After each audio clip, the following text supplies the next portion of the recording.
Your provider usually updates the database whenever you receive a new lot. Select Configurations and Definitions, Lots, check Status to see which lots are current or expired. If you need to add a lot manually, select Lots, Define Manually. Fill in all the fields and press Save. Make sure that you're not entering a duplicate lot. We will now explain the Analytes configurations. Select Configuration and Definitions, Analytes Configuration and Basic Configuration. First, select an instrument and a control. The left panel refers to the Analytes. To configure a new Analyte, select it from the drop-down list. The list only contains the Analytes suggested for the control you have selected. However, if you click on the All Radio button, all the Analytes will be available. The list box underneath displays the Analytes that have already been configured. If you wish to delete an Analyte, simply select it in the list and press Delete. It is important to know that you may configure the same Analyte twice as long as it uses different sets of lots.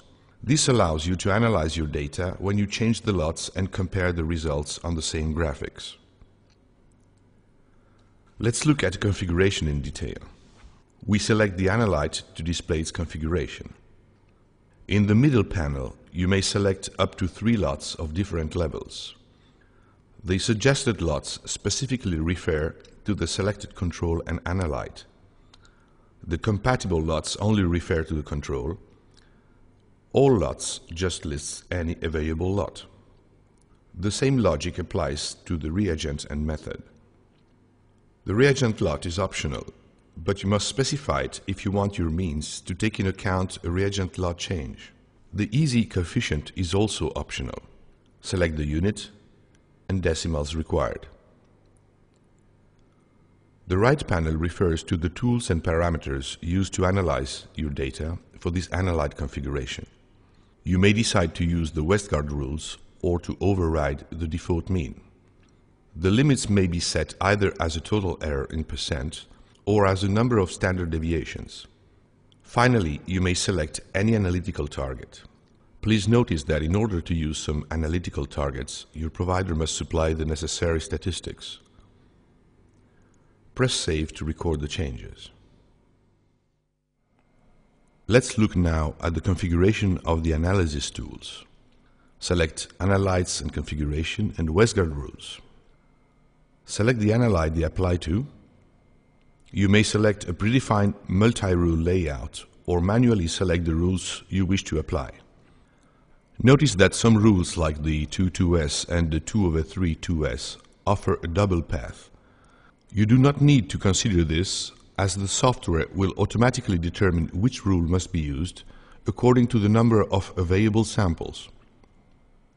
The manual selection allows you to implement the 1-2s rule as a trigger. If you do so, the following rules will only be applied if the 1-2s fails, while if you do not use it as a trigger, all the rules will be applied. Besides enabling or disabling the rules, you may specify if failing to respect the rule issues a warning or actually rejects the data. Press Save to record your changes. To configure the Imprecision, select Analytes Configuration and Imprecision. Select the Analyte and the required performance. Select one of the 3 means. In alternative, you may specify your own mean value and press Recalculate. Finally, click on Save. To configure the total error, select Analytes and Configuration and Total Error.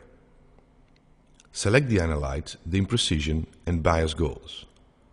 The total error goal is calculated for 1% and 5%. Select the source of your target value for each lot. This will be only possible if the provider supplied this information. Press Save.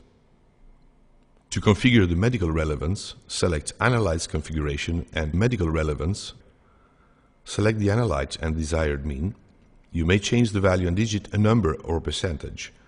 Press Recalculate to apply the change.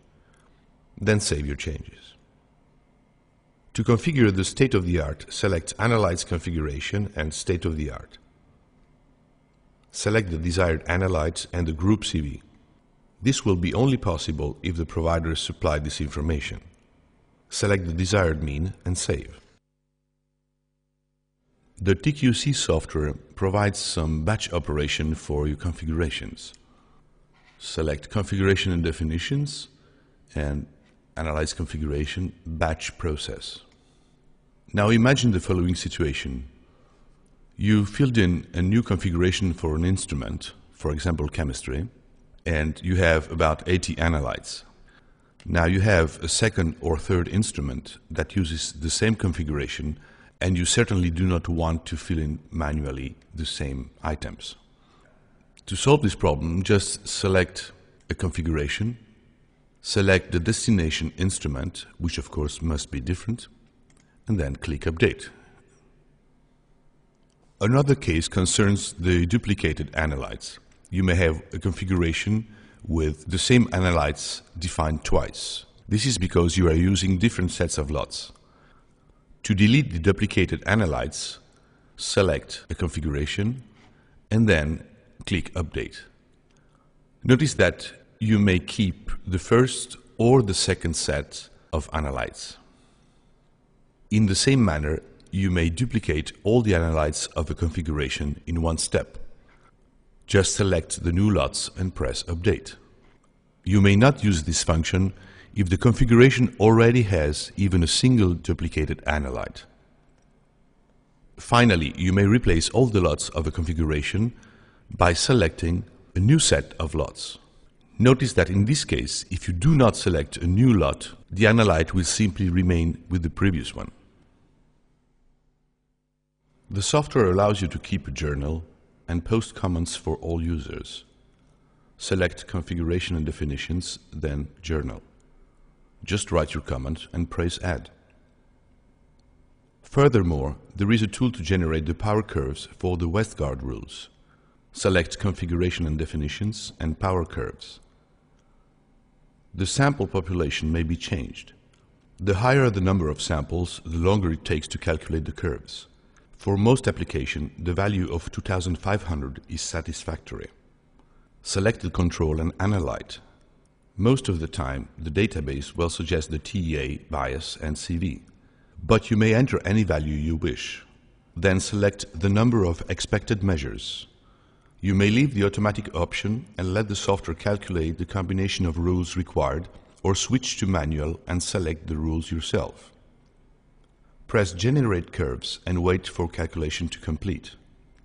The software generates two graphics for the systematic and the random error. Each graphic contains one or more curves, simulating the results according to the number of measurements. You will notice that for some analytes, no combination of rules may provide a result. It also becomes obvious that it is much simpler to satisfy the requirements for the systematic error than it is for the random error.